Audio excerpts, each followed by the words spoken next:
Welcome to Seeking Sanctuary, House to Heart, a podcast about abuse, trauma, and finding healing in the arms of Christ. And as a warning, this podcast deals with topics that some might find triggering. So we do encourage you to hit pause, walk away for a while, or do whatever you need to do to take care of yourself while listening. I'm Nikki from House of Faith and Freedom, and you can check us out online at houseoffaithandfreedom.org, as well as on Facebook and Instagram. And I'm here today with House of Faith and Freedom's founder and my co-host, Hannah Fordyce. Thanks, Nikki. I'm Hannah, and today we have the opportunity to speak with Kris Moloney, a retired Army captain and police officer and the founder of Sheepdog Church Security. I actually got to know Kris through my husband, Paul, originally because they worked for law enforcement departments whose areas of service overlapped. And it has been an incredible pleasure for me to work with Kris, both professionally in some capacity, as well as getting to know him as a person and as a Christian. Kris, it's a pleasure to have you on the show today. Yeah, thanks for having me. I can't wait. Yeah, so before we get too far into our conversation on church security and creating safe churches, could you tell us a little bit more about your background in the military and law enforcement and what eventually led you into the idea of starting Sheepdog? Yeah, so I joined the Army right out of high school and went in to be a military policeman because, quite frankly, from a very young age, I was drawn to law enforcement. And as my mother would say, I had a very soft heart towards those that were suffering. And so I went into the Army to be military police, basically because they're the only ones that would trust an 18-year-old with a gun and an MP Bazaar and squad car to patrol around.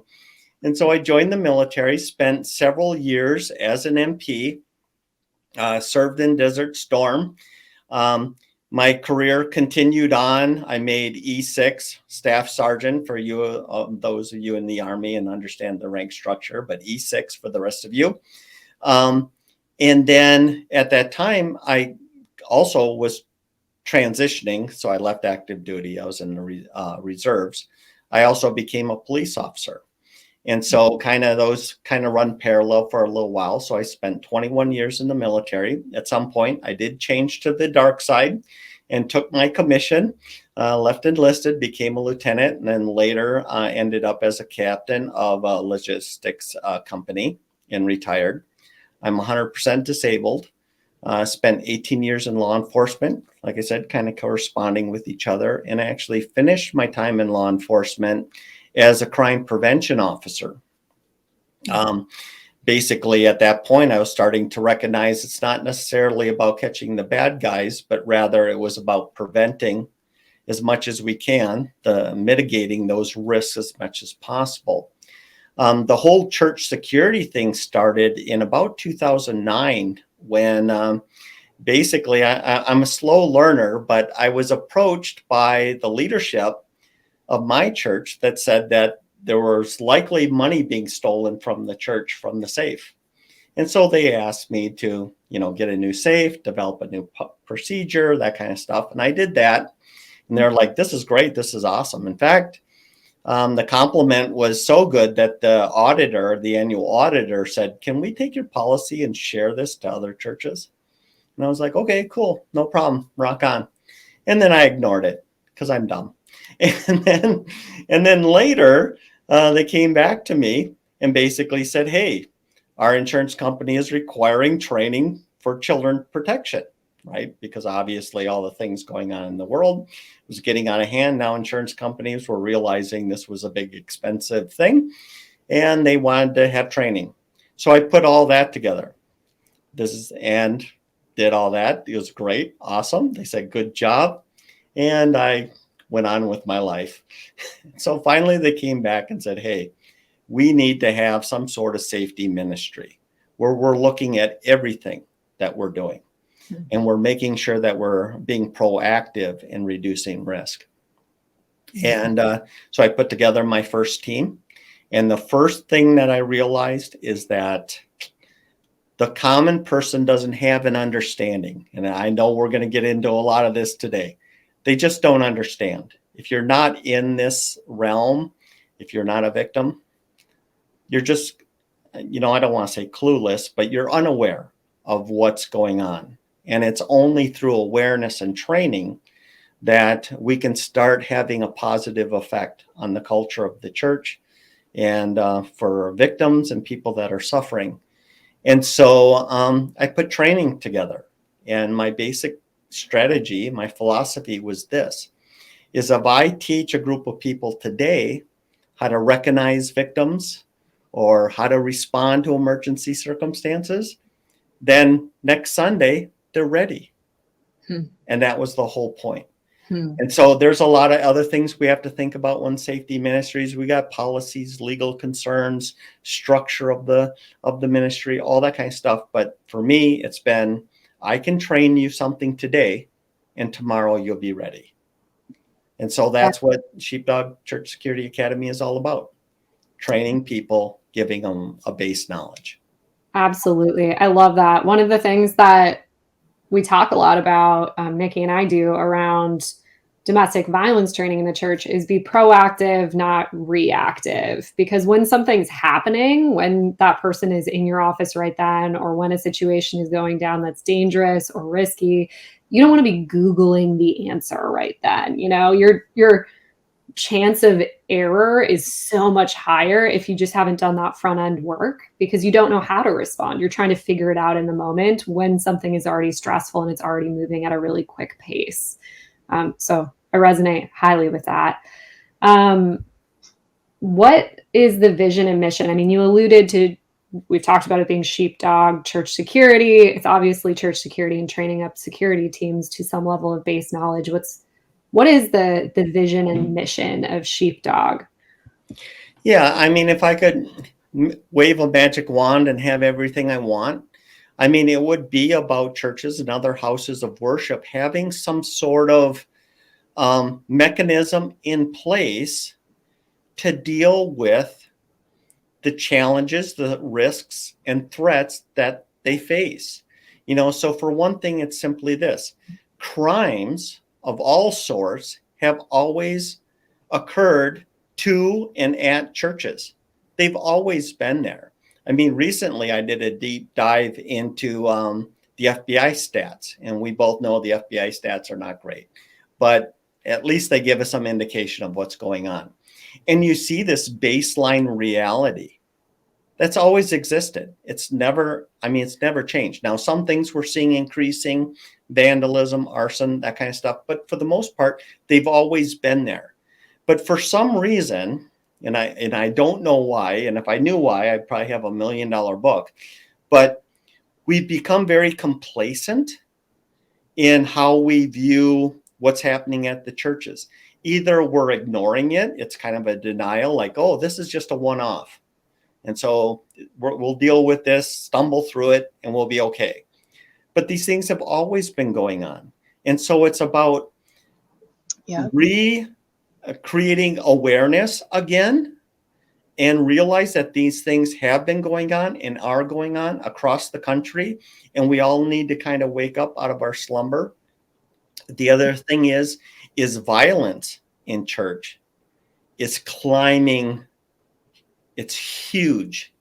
It's absolutely huge. And to give you an idea, and I wish I had the stats in front of me, so I'm going to have to base this off of my memory. From 1999 to about 2008, the amount of deadly force incidents, now we're not talking about people actually being killed, we're just talking about people being presented with violence in the church, was something like 20 incidents per year, with about 18 people being presented with deadly force violence. Okay, so 20 incidents, 18 people. In the following 10 years, from 2008 to current, it climbs to 70 incidents per year, with something like 60 or 50 people getting killed. So what we see is just, I mean, if you look at the graph, it's kind of like, and then all of a sudden, whoop, it just flies up. Something is happening in our society which is becoming far more violent, or at least in our houses of worship, in our churches, it's becoming way more violent. Mm-hmm. And to speak to what we're going to be speaking about today, a big portion of that, anywhere from 25% to 35% is domestic violence spillover. And so playtime is over. I mean, to be blunt, playtime is over. We need to take a real action in order to safeguard our churches, not only for the stuff that's always been going on, but this new radical increase in the violence. We have to do something. There's no avoiding this. We have to address it. Right. And I think we tiptoe around it as churches, as Christians. And I'm sure there's, like you said, a ton of reasons why we maybe do that. Some of it is just we perhaps don't want to face the reality that that's something that could happen in our houses of worship, or that someone who, is attending our church or is a member of the church could have the ability or capacity to become violent, to become dangerous. But also, I mean, as Christians, we recognize sin is a part of life. It's a part of the broken world that we live in. And so when we really, truly believe that, when we really recognize it, and then I think if you work, in law enforcement or in advocacy for any length of time, you really lose that sense of invincibility of like, this would never happen to me, or this kind of stuff doesn't really happen here. It's something that's on the news or far away. Like, we're sitting ducks if we're not prepared. Right. And right. That's not a reason to be afraid of everything. But the reality is that violence does happen. Active shooter situations do happen increasingly.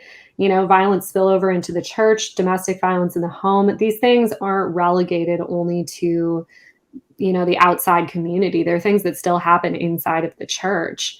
How do you train churches to be more cognizant of that, while also not falling into sort of this like fear tactics of being like, you need to be afraid of everybody all the time because they might be violent, or you need to constantly like suspect everyone? Yeah. So there's the conversation I have with a pastor or ministry leader is different than I have a conversation with a fellow sheepdog, a guardian of the congregation. The conversation I have with pastors is that you need to be open to the idea, reaccepting the idea that these things are going on. At least entertain the idea that you need to be more aware. And then you should also have some sort of training or preparation done in anticipation of facing this. You talked about it. When you have the victim sitting on the other side of your desk, this is not the time to Google a response. You have to know beforehand. So a statistic, and this is not domestic violence, but they talked about a survey they did where they interviewed pastors, and they said, how important is it for you to be aware and alert to the probability of children being victims of abuse in your church? And it was like 80%. Yep, we absolutely have to be aware. We definitely have to take care of this stuff like this. Then they asked them, do you have a plan? And it was below 20%, right?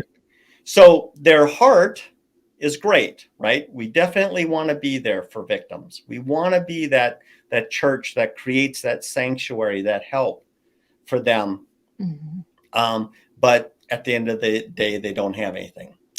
Then my conversation with sheepdogs, people that are wired to be protectors, people that are looking for training to be protectors, is I say, this is not about fear, but this is about trust versus verifying. It's okay to love people, welcome them, make them feel like they're a part of the church. But sheepdogs do not trust blindly. We have to have an eye of scrutiny. We have to look closely. And it's not because everyone could be a bad guy. It's because a lot of them could be victims. And they're desperately needing an advocate. And so if they're trained to look for victims, what are the signs and symptoms? what are they going through? What might they say? How might they behave? What, those kind of things. Then what we can do is we could say, okay, I suspect this person is a victim or could be a victim. We have the initial signs and symptoms. For me, I can say, I'm not the best person to be their advocate because of the way I'm wired. However, I can go over to, the women's ministry leader or someone I know there, and I can go, hey, I'm really concerned about, Miss Smith. I'm really concerned about April. Something ain't right there. And I'm not the guy to approach her and talk to her, but I know you probably are. Will you investigate this suspicion that I have? And we do the same thing for adults as we do for children. I mean, it's basically, we have to have a critical eye, a trained eye, a practiced eye. Mm-hmm. And we, unfortunately, it's not fear mongering. It's just trust but verify that we have to have. Yeah, I appreciate that level of passion for victims within the church.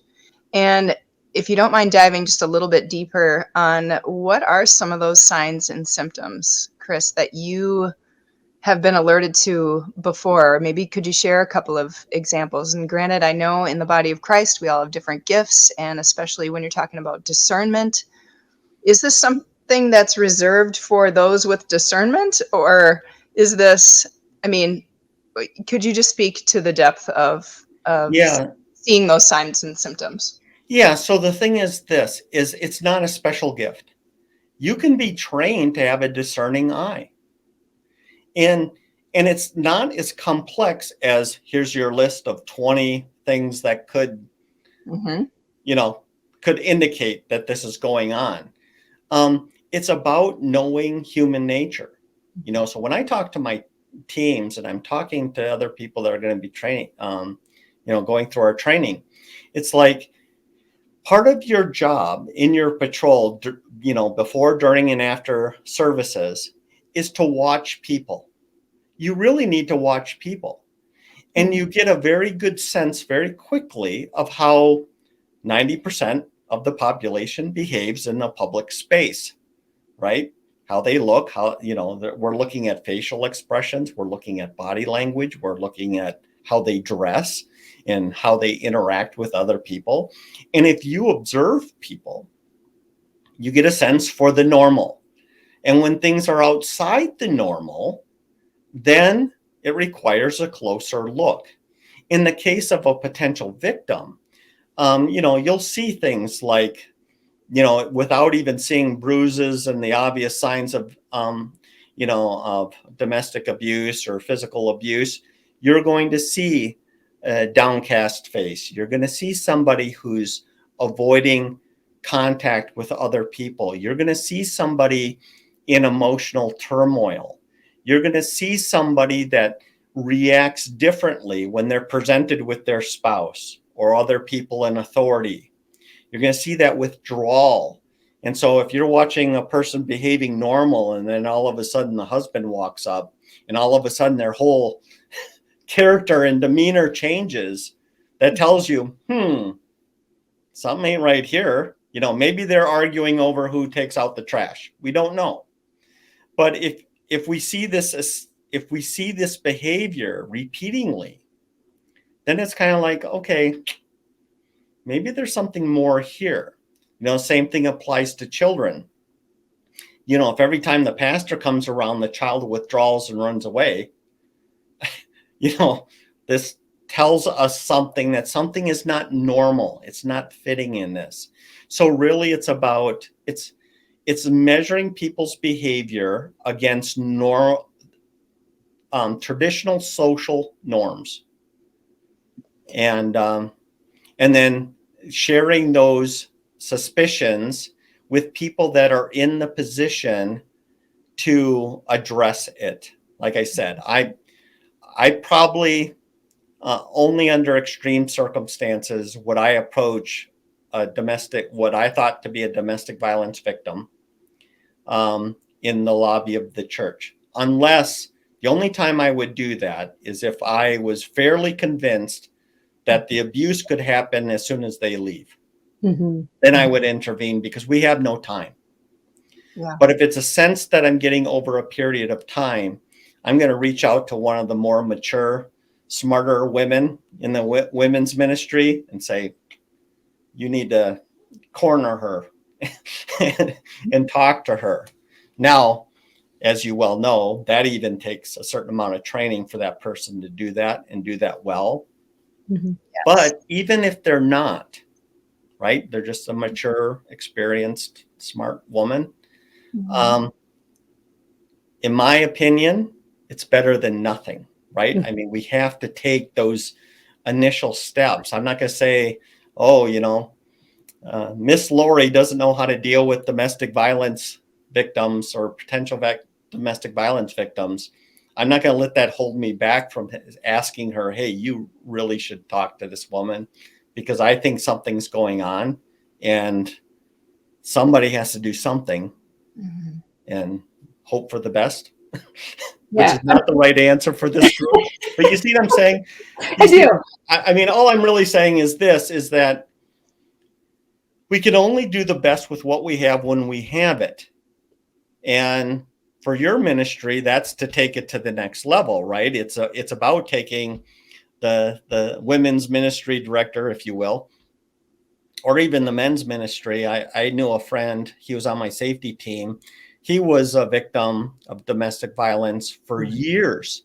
Mhm. And he ended up leaving her. He got custody of the kids. It was a nightmare scenario. Mm-hmm. But I guess I'm just putting in the quotations that even though we talk in him and her, it could be, Yep, it could be the other flipped. way around.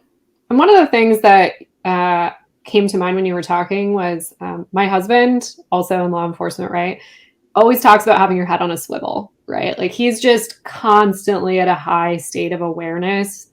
And when I think of that in the context of the church or a security team or even leadership in general, what kind of comes to my mind is, and if you literally listen to this podcast at all, you will have heard me talk about this story probably ad nauseum, but like the story of the Good Samaritan and the idea that a lot of times I think the church is the priest in that story.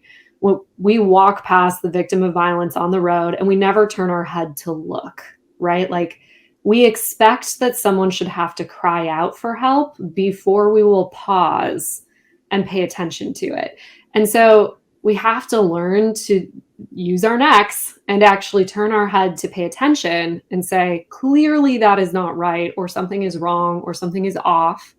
And then do something about it. Pause. Even if you're just stopping to ask, even if you're just paying closer attention, like you said, taking that closer look to say, all right, something seems weird about this. That doesn't mean necessarily that something is weird about it. Something seems weird about it.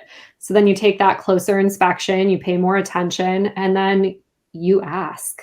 And it's always, like you said, better to do something than nothing, even if you feel underprepared. And I think in the world of, if we're talking victim versus offender, to use those sort of terms, like with a victim, I would also say, like, go to someone who knows them, someone who they're going to trust, and just say, hey, can you just, these are some of the things I'm seeing that are weird or that are off. Can you double check that they're okay? Can you ask about it? Can you open that door so that they start to feel like if there is something they need to talk about it, they're free to do so?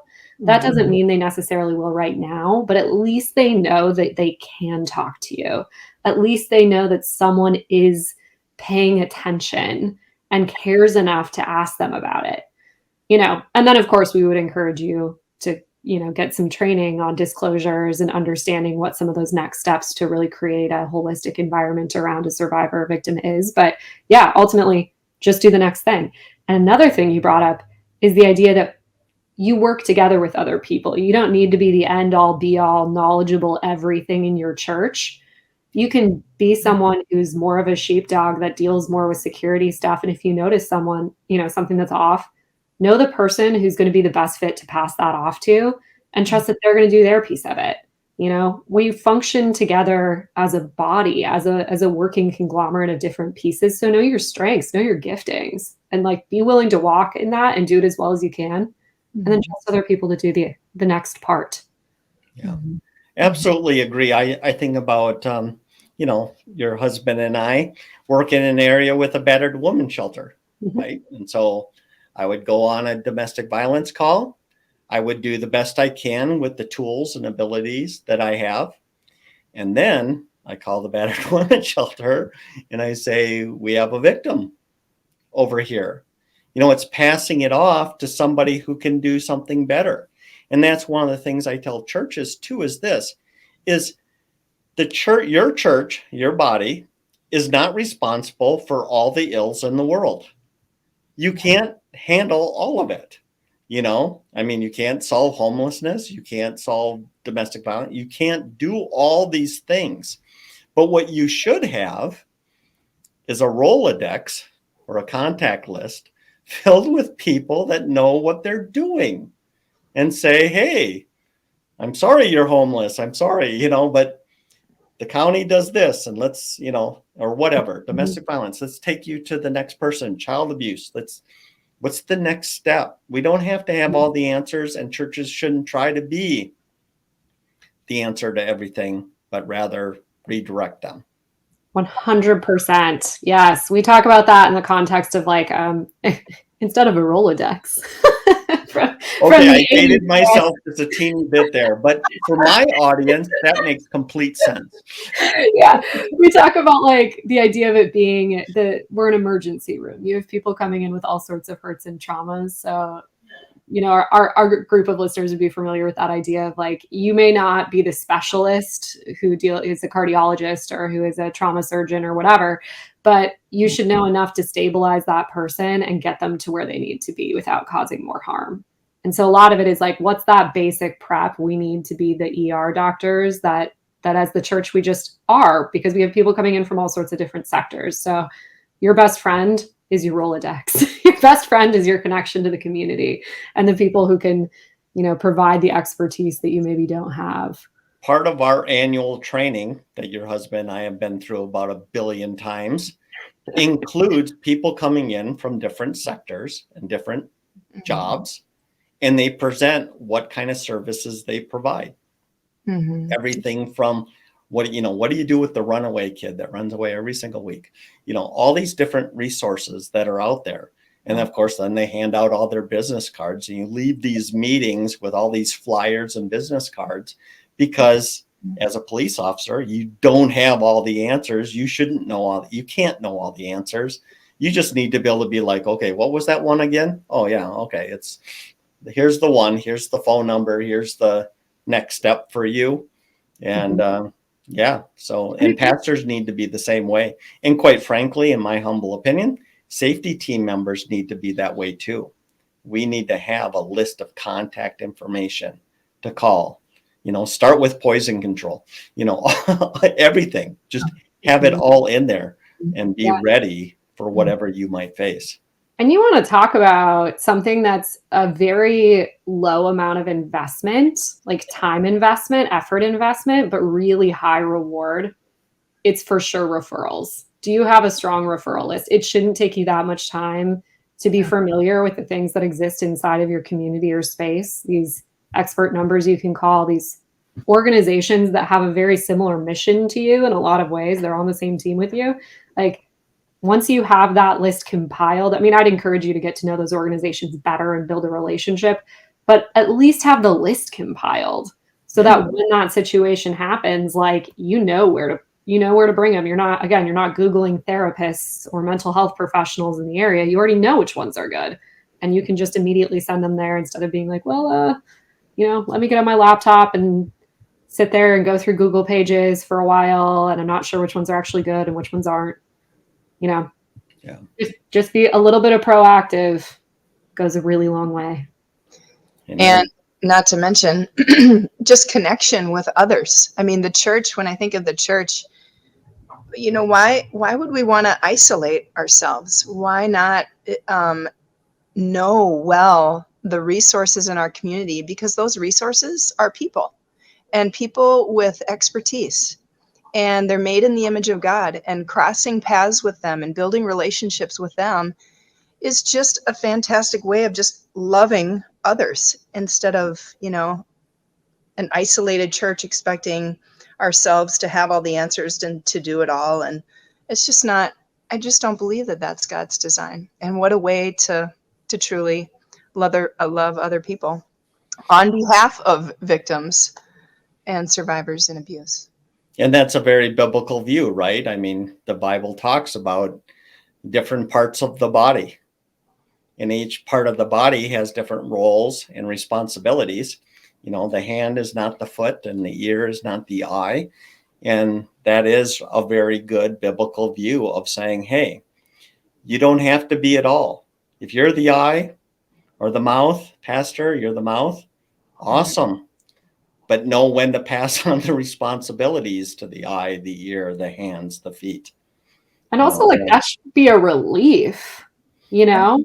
It shouldn't feel like that is a bad thing. It should be so much pressure off your shoulders to recognize there are other people with other giftings and other expertise that can carry on in a situation where you may feel totally dumbfounded because it's just not your area of knowledge or experience. Speaking of these different areas, you know, we work a lot on the victim side of things and more in the realm of advocacy and long-term care that can dabble over into things like church policy on occasion, or you know, preventing child abuse or noticing some of those signs. But for the most part, House of Faith and Freedom deals more on the back end of things. And I know when to pass it off. We talk a lot about creating a safe church. It's why the book is, you know, my book is titled Ready Refuge. It's why we call this podcast Seeking Sanctuary. But in reality, my knowledge base is fairly limited around security teams and the actual physical security of your church. And that is something that you do every single day. So what are some of the areas that you see as being particularly vulnerable in the church, and that, like, if a church is listening, should be the number one things that they're thinking through when they're thinking about their church's security, the actual physical safety of the building and the people inside it? Yeah, so the primary thing is, you know, we've already talked about denial. Obviously, that's the biggest hurdle. But once you get over that hurdle, what I often tell churches to do is this. The first thing they need to do is identify people in the church that have the heart of a sheepdog, that are willing to patrol the grounds before, during, and after the services. And the whole idea here is very simple. Is their job is to do what we've talked about. They're watching people. They're paying attention to what's going on. And if they see something suspicious or there is an emergency, then their job is to call 911 if that needs to be the thing, or to provide some sort of intervention if they're trained to handle that type of situation, to intervene on behalf of potential victims. And if they do that, they immediately make their church a lot safer and kind of creating that sanctuary. So to give you a good example is we had a domestic violence scenario working out at a church. They were getting a divorce. He was being charged with child molesting and violence against the kids and his wife. And as we all know, as that kind of abusive relationship gets closer and closer to the end, the risk and the violence, you know, skyrockets. It really increases. And so even though at that time my team was not as trained as I would like them to be, they were still out there. They were still aware of what's going on and how they could, if nothing else, 911, hey, he's here, you know, that kind of activity. So the biggest vulnerability, I would say, for most churches is just they're completely in what we call in the Cooper codes of awareness. They're in white status. They're like people sitting in their living room watching TV. They're not paying attention to anything. In a lot of churches, that's the biggest risk. We have to get past that, where you at least have some eyes and ears paying attention. And just by that alone, you know, if he comes sliding up sideways in front of the church and jumps out of the truck, we got something going on, right? And those seconds, those moments of something's coming, we need to respond, that buys us time. Time is important, right? We can smuggle her off into an office and a classroom and hide her out. We had a very aggressive plan for defending her, and it mostly had to do with removing her from his observation. And so getting back to the biggest risk, denial, number one, is the problem. Then at least having an active team, paying attention. And then the next thing is communication, especially with domestic violence. So as we all know, there's a pastor counselee protection, right? That a pastor is not supposed to, or unless a crime is about to be committed or is currently being committed, a pastor has no legal obligation to say that or tell anyone. Some pastors may take that too far. We certainly could discuss that. But what I've learned is they could at least tell you something is going on. There's a domestic, violence situation that's ending in divorce. You need to be aware. I'm not going to tell you any names. I'm not going to tell you any people, but it's going on. I can do something with that as a safety team member, right? I can go to my team and say, hey, we have something going on at the church. Our alert level needs to increase. If you see anything suspicious, especially if it looks a little bit like domestic violence, then we need to be very quick to respond and or call police. And so it's denial, it's no eyes and ears, and it's a lack of communication between leadership and that safety team. And if we can get on top of that stuff, then we can create at least a safer environment. The church cannot create a 100% safe environment for domestic violence victims. They can't. But can we make it safer? Can we make it better? Can we add layers of security? Yes, we can. And so let's do that. And let's have real plans, especially if a woman, like in our case, she came up and said, this guy's, she got to that point. We all know that's kind of rare, but she got to that point where she could say, I'm afraid. I am very afraid of this guy, and I'm very afraid of what could happen to my children. And I can tell you, we locked down that children's ministry tighter than a drum. And we had an exit plan for her to keep her safe. And some of our team members are trained and able to respond with greater levels of force if necessary. Wow. And I think of how one of the reasons that churches can end up being sort of a prime target for DV spillover is because they're a predictable place that someone goes, right? Like if they're there on Sunday mornings, they probably go to the same service time every week.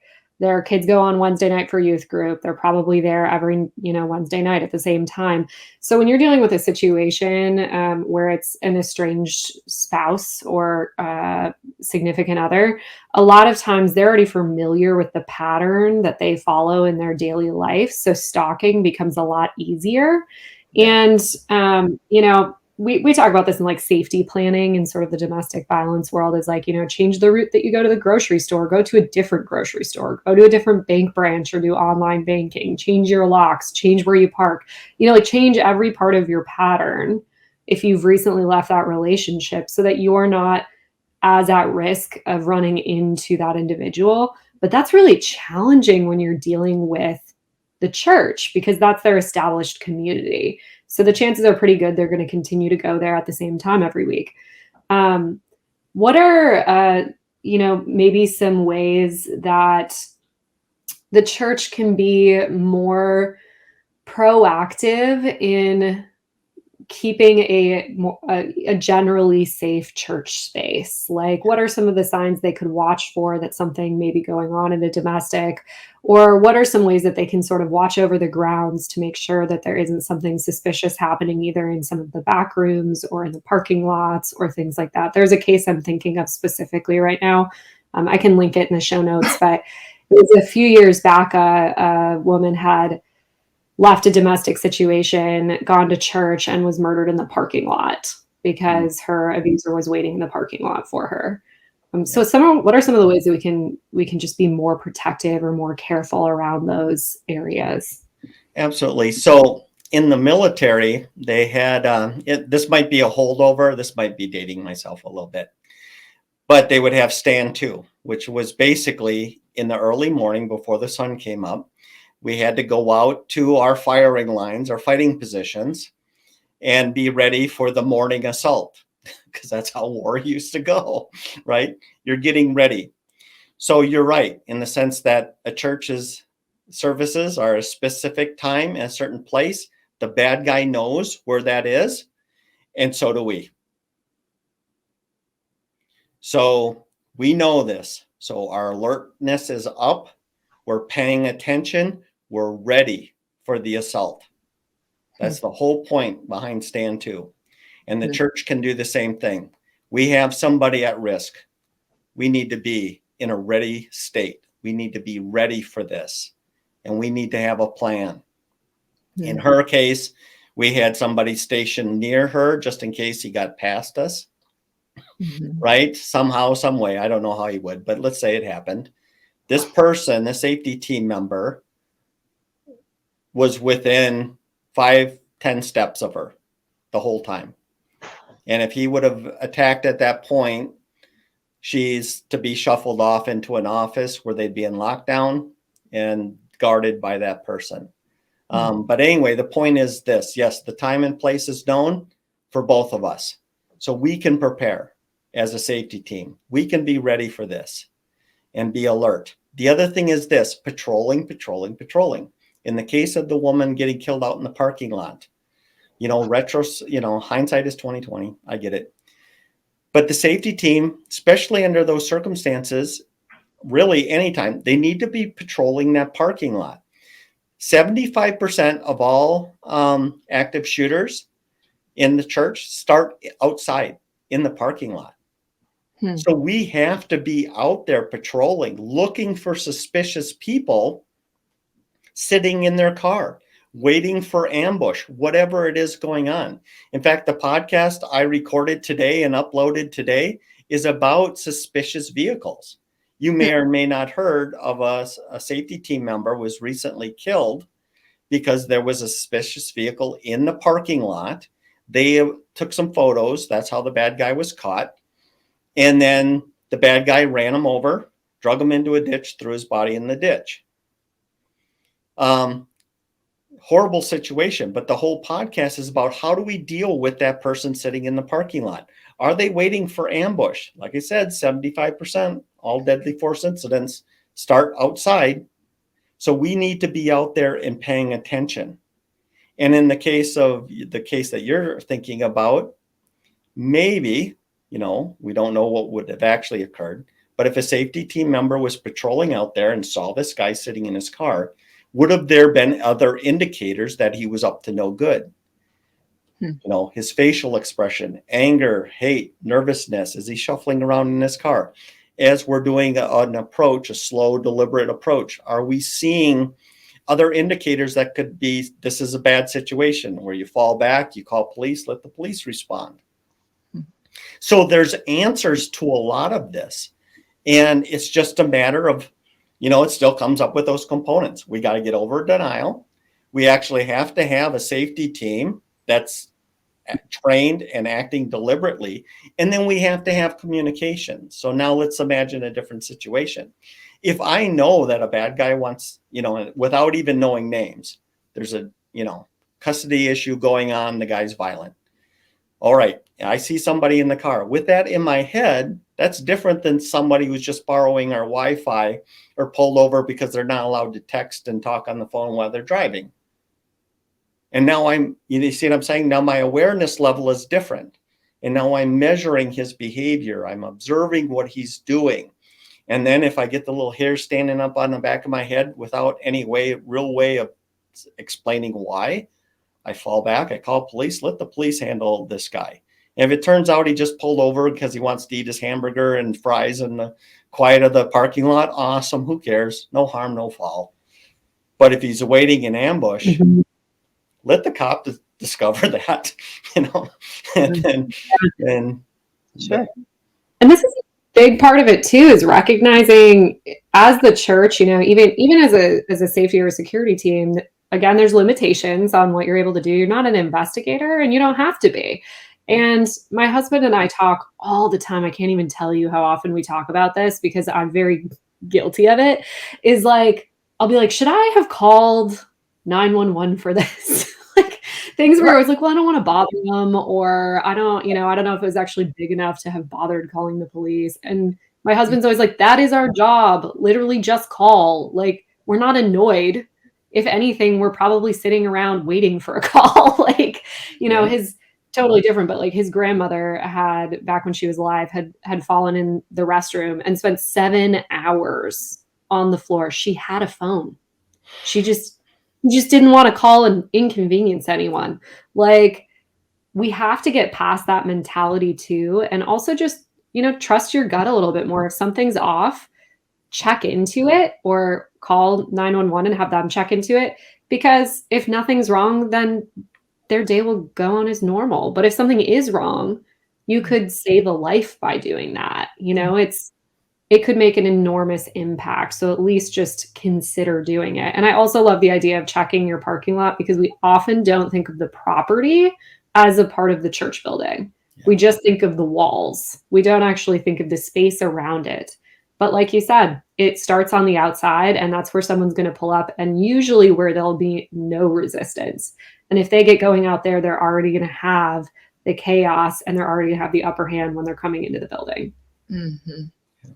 Yeah, the impact of this is just not only incredible, but it is, wow, it is a relief. When I think of, and so many listeners out there now who have been, or who are survivors, so many won't set foot in a church, certainly for maybe the way things have been handled in their past, for legitimate, Kris, like you're covering, legitimate safety harm issues and the safety of a building space. It is a relief to hear this. I'm imagining survivors out there listening being relieved, going, if I knew that the church I was attending, or if I knew of a church that had these things in place, and it would just be a relief to be able to be all the more encouraging to them to be there, to show up. How many victims are not there, and for maybe good reason. And I love that you're a part of opening the doors wide of church for people to come and be safe. Yeah. My best advice for a victim, if I may be so bold, and they're wanting to return or visit a church, is I would say 2 things. If you're able, and I get not everyone's able, but if you're able, I would ask somebody if they have a safety ministry. And if they say, yes, we do, then if you're able, have a conversation with the team leader or the safety director. Let them know. And the reason I say that is it's a couple things. And I know that takes a lot of courage, and I'm asking a lot from that. But the first question is simply a little peace of mind there that, hey, there are people that are paying attention and will respond if something bad happens, if my husband shows up. At least there's something there to insulate you to some degree. But if you can actually have a conversation like the example I gave, I mean, I was able to sit down with her, and only as far as she was willing to discuss with me, she told me what was going on and what I needed to know as a safety team member. Then I could disperse that information with my team, and we could have a real plan. Like I said, we locked down that child ministry. I mean, he would have needed a tank to break into that section. The kids were safe. There was nothing going to happen to those kids. And then for her in the sanctuary, a little less secure, right? But we provided her with her shadow. And then the rest of the team had a very real plan for, so we knew what he looked like. We knew what he had 2 vehicles that were most likely, but we didn't get rid of the idea that he could borrow a vehicle, steal a vehicle. But we knew who he was. We had enough background to know that he's in prison now, but I'm actually shocked he didn't get violent. Like, I thought for sure we were going to have an active shooter situation. But anyway, then we can do so much more. So for the victims, if you're able, ask if they have a safety ministry. That's basic. If they don't, you might want to shop around, because that means they're just like what you would expect, a very dangerous place with nobody prepared to help you.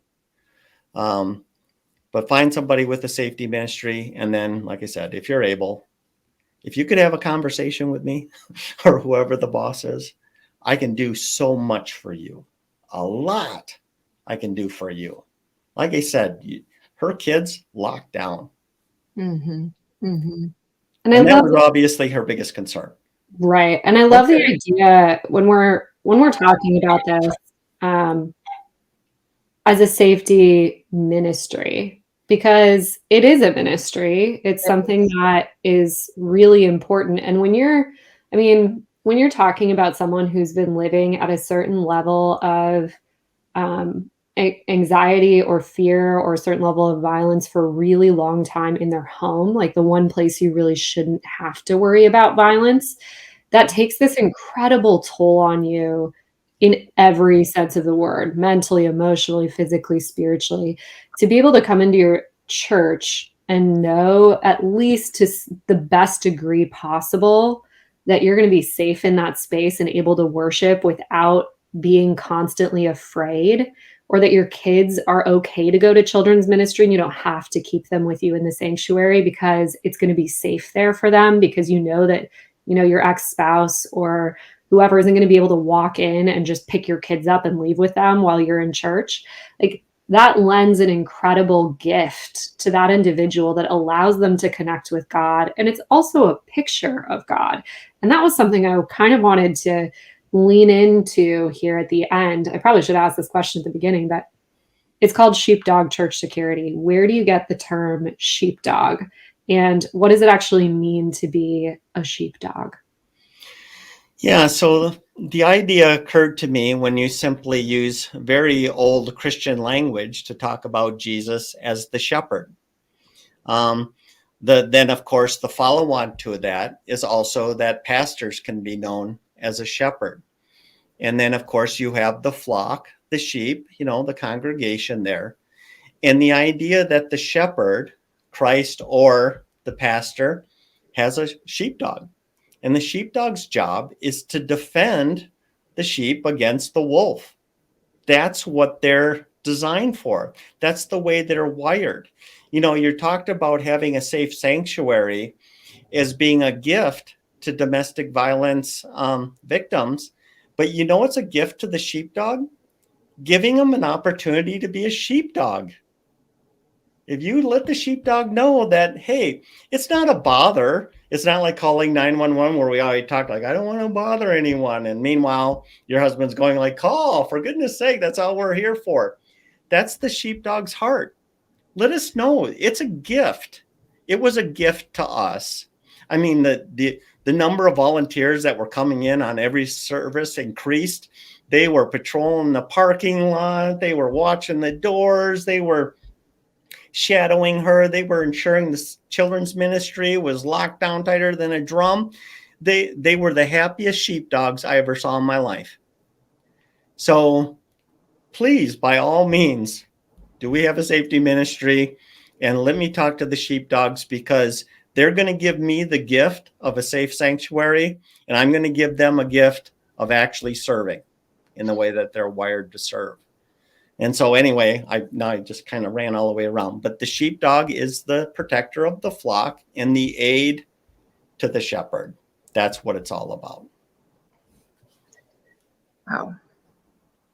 I'm moved to the point where honestly, I'm not sure I have words for that. When I think of so many sheep that have been scattered in and through their experience with domestic abuse. And to hear you say these words is such uh, a voice of ushering these sheep back home. And I think of so many of them that they're not home. Honestly, I cannot thank you enough for not only your heart for this and how God has fashioned your heart for this, but for so many people out there who have that sheepdog mentality, who are sitting and probably who would be loved to be called to the table to be there and play their active role in the body of Christ as a sheepdog. What a remarkable place for them in the body. And I would be one of the first to want to thank them. Well, there's a lot of them out there, Yeah. and I'm glad for ministries like yours too, because isn't it a match made in heaven? We have herding sheep out there that have been subjected to the wolf, and with no protection, with no oversight, nothing. And there's also probably just as many sheepdogs out there that would love to protect them. They would love. And so it's a match made in heaven. It really is. Kris. Yeah. One of the things I kind of want to close with is we talk a lot about, I keep saying we talk a lot about, it's kind of funny. Nikki and I, we're at House of Faith and Freedom, we talk a lot about the idea of love as described in 1 Corinthians 13, right? This sort of love chapter. And I think a piece of love, of God's love in that definition that we tend to forget or leave out quite frequently is love protects. Love always protects. And that's a reality. And it's one that we as the church really need to lean into and embrace because, like you said at the beginning of the podcast, Kris, the reality is we live in a fallen world. And just genuinely statistically, violent incidences are going up. Like, it's stressful times. People are broken. Culture is broken. We can't afford to be naive and think that wolves don't exist. We have to understand the reality that they do and that we're really easy pickings if we don't have sheepdogs, if we aren't prepared, if we aren't on that general level of awareness and alertness.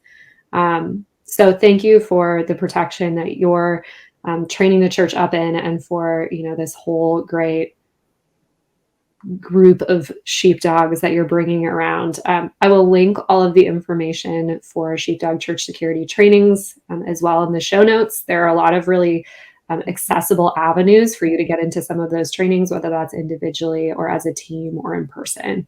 Do you have any last things that you'd like to comment on, Kris? No, other than I want to post this video too. Just because you and I both know at the end of the day, there's still a lot of, there's not a lot of awareness about what you're doing and what's going on.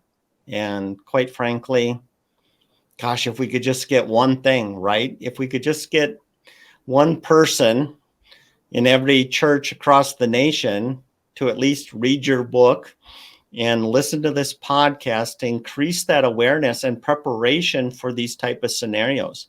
There's a lot that sheepdogs can do to provide that moment, if you will, in time at the church, that sense of safety and security. But it is so much more than that, right? I mean, like you talked about, you're the post incident help.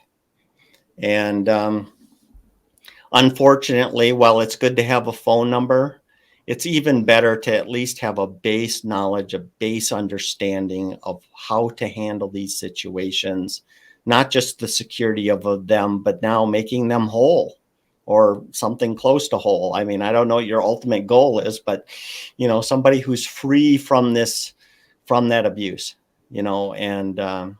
pastors, leaders, sheepdogs Yeah. need more. Do it holistically, right? You got to fight off the wolf, but then you've got to tend to the sheep afterwards. So Absolutely. always that full picture. And that's, again, like you said, it's a match made in heaven. It's like, how do we really find like-minded, Christ-like organizations that can provide your church the training so that you can have the base knowledge, you can, not cause harm, you can stabilize in the meantime, and then you can figure out who you need to refer to in a really wise way for continued care, beyond what your means may be. But it has been an incredible pleasure to chat with you today. It always is.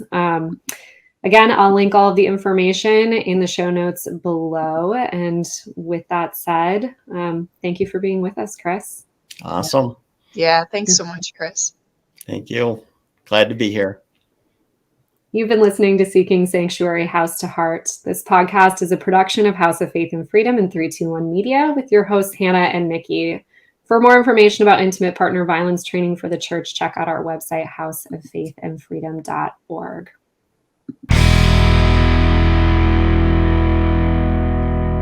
This program is made for informational purposes only and should not be taken as legal advice.